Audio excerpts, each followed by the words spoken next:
Good evening, Dr. James Fernandez. Thanks for your availability. Good night, thanks for the invitation. Dear Doctor, today we will discuss the benefits of action research in education. Action research can be a worthwhile pursuit for educators. What are the reasons that lead to this? There are several reasons that show that good teachers are, after all, themselves students, and often look for ways to expand upon their existing knowledge. Teaching is a profession that requires a constant learning, right? Yes is true, but one of the reasons is the focus on school issue, problem, or area of collective interest. Research done with the teacher's students, in a setting with which the teacher is familiar, helps to confer relevance and validity to a disciplined study.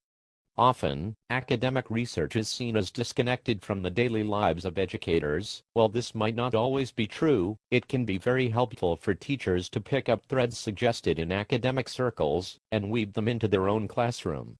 It is also comforting for parents or education administrators outside of the school to know that a teacher is not just blindly following what the latest study seems to suggest, but is transforming the knowledge into something meaningful. This methodology is oriented to the professional development of teachers.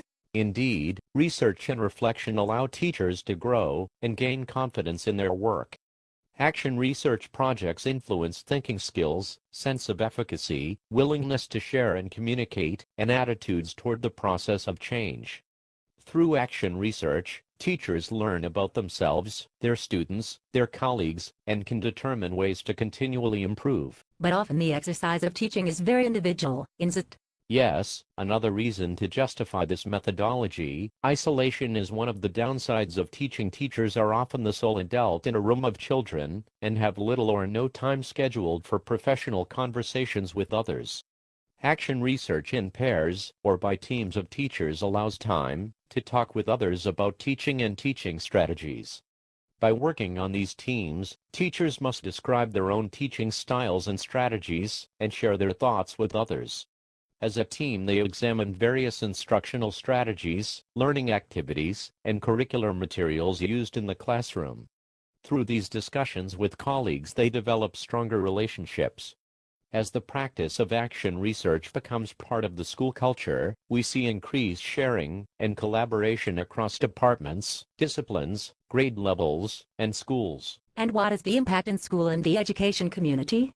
As teachers get into action research, they are more apt to look at questions that address school and district concerns, rather than questions that affect the individual teacher. This process creates new patterns of collegiality, communication, and sharing.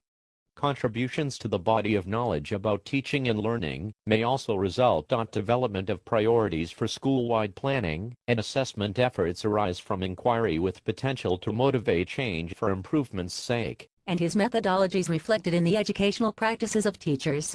Yes, opportunities for teachers to evaluate themselves in schools are often few, and usually happen only in an informal manner. Action research can serve as a chance to really take a look at one's own teaching in a structured manner. While the focus of action research is usually the students, educators can also investigate what effect their teaching is having on their students, how they could work better with other teachers, or ways of changing the whole school for the better. Conversations can take on a different focus from attempting to fix to arriving at understanding. Finally, basically collaborative work in the processes of communication improve, isn't it? Teamwork within the school or education community brings individuals together for a shared purpose. The author G. Pine referred that the educators involved in action research become more flexible in their thinking and more open to new ideas. Also, studies by J. Little in 1981 suggest positive changes in patterns of collegiality, communication, and networking. Dr. James Fernandez, thanks for these moments of conversation.